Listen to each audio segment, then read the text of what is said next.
Lesson number 3, and this is extremely critical in Indian context. People keep saying India is $1 billion. People, there are enough, 1 billion people, there are enough people for everything. Try to hire good people today, and I'm telling you, you can't find them. Come hell or high water.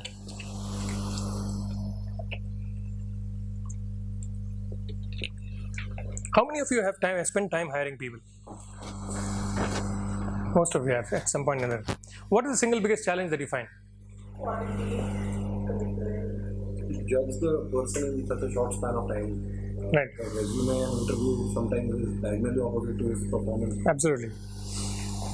And one of the challenges we had, ours is a very people-oriented business. We are about 700 people strong now. So we went from 0 to 700 in roughly about 18 months, and we'll be about, my guess is 2,000, 3,000 in the next 1 year. So you need to therefore hire at almost like an assembly line. You have to hire 10, 15 people a day just to meet our targets in terms of what pace at which we want to grow the business. And our biggest bottleneck is not customers. Our biggest bottleneck is people. Most people think that the problem that you have with your business is really where do you find customers. Our problem is exactly the reverse. Where do we find people? And the problem with people is that you do not find the right skills. You do not find the right attitude. Like somebody said, you don't know how to assess and make sure that you get them. So how do you build an organization? How do you build a business? And how do you build customer service? How do you build process? How do you build without the right quality people? Because at the end of the day, this is the fundamental bedrock on which an organization is built. You can have a great looking organization structure with nobody there, or you have quality which is absolutely shoddy. So what do you do? The reason I put this picture is there's a story behind this. This guy, we had hired him as a driver for one of our vans, and I found this story getting repeated on, and I can tell you multiple examples about this. So this guy, actually we hired him as a driver. Realized he was very committed. He drove he used to go and drive the vehicle, go deliver to customers, had good customer interaction skills, would speak well. Then we moved him to customer service and said, you seem to have a good knack of handling people, why don't you look at customer service? And so he worked with customer service for some time. Now he heads our entire training across the country. And he's the guy who's responsible for training all the 600 people, because we have a compulsory training program for 4 weeks for any new joinee. And this guy single-handedly runs the entire program. He designs the training material, he implements it, runs across the country and delivers it, one person, and manages it across it, and does all the refresher training and creates all the training material. So the potential that one of the things that I've always been amazed by, and I think we must keep looking for it, is that the innate potential that people have. And sometimes it's all about giving people the right opportunity and the right training. So 2 things very, very important. One, build very rigorous training. How do you handle people who don't have commitment? How do you handle people who you can't assess and can't figure out whether the guy will perform? You need to have training. And most Indian organizations don't believe in training. We say training, there will be HR training, this thing, and everybody will go through an induction training program. But it is done very shoddily. In the best of organizations, it's just lip service to training, and it is just not rigorous enough. In our cases, we fail 10% of our people and throw them out of the job if they don't pass the training. And it's typically about 10 to 15% don't survive our training. And so you have to make sure that your training is exacting enough. It creates tremendous pressure on people, and they understand therefore what the organization stands for, what expectations they have, they understand what role they are going to play, they have the skills for it, and they are trained to do it. And they also know how they are going to get measured, they also know who's going to measure them, and they also know what to deliver. Half the time other problem people have is they don't know what they're supposed to do. You will end up marketing sales manager. What are you supposed to do? Oh, you're given one brochure and say go sell it. The poor chap has never seen the product in his life, doesn't know what the hell it does, doesn't know whom to sell to. He'll give one territory and say go sell. What are you going to deliver? You're lucky if he covers his salary.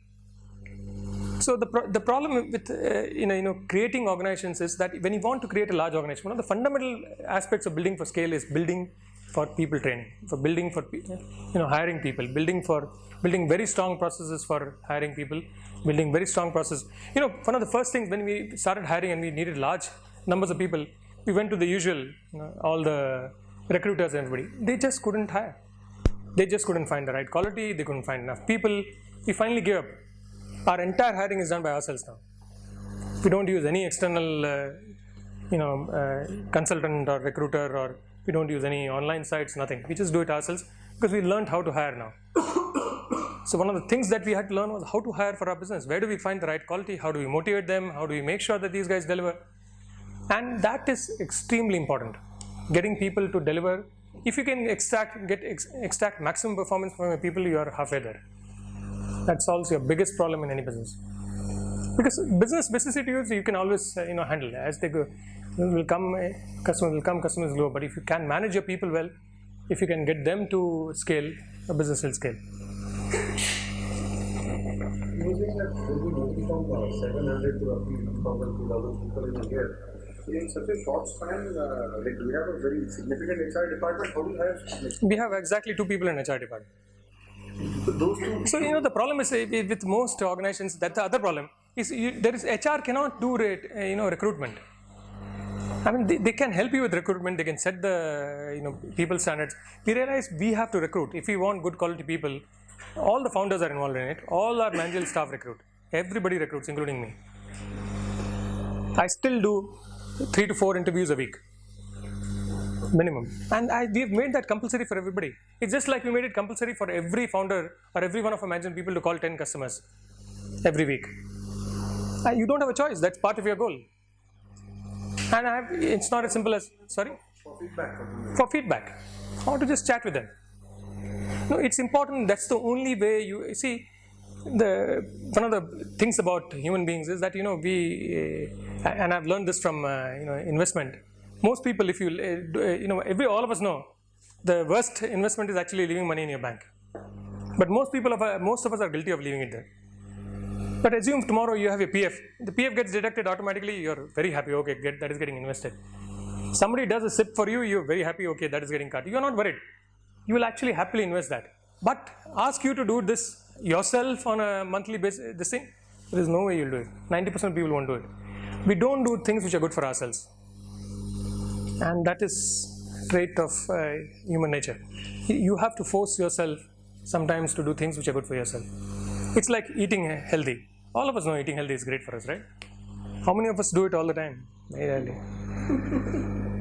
It's very difficult to, so therefore sometimes it's important for us to put external discipline factors on ourselves. That's the only way you manage. Because if I leave it to the HR department, out of the 2,000 people that we need to hire, we'll get 100. And that will be the end of it. We'll not be able to grow at all. So you have to, because that's the only way, because it's such a critical component of a business. For us, getting the people is important. There's no other way I can manage this. And since we deliver each order ourselves, we have the entire network is ours. If I don't have the people, I can't take orders. If I can't take orders, I can't deliver them. I might as well stop getting customers.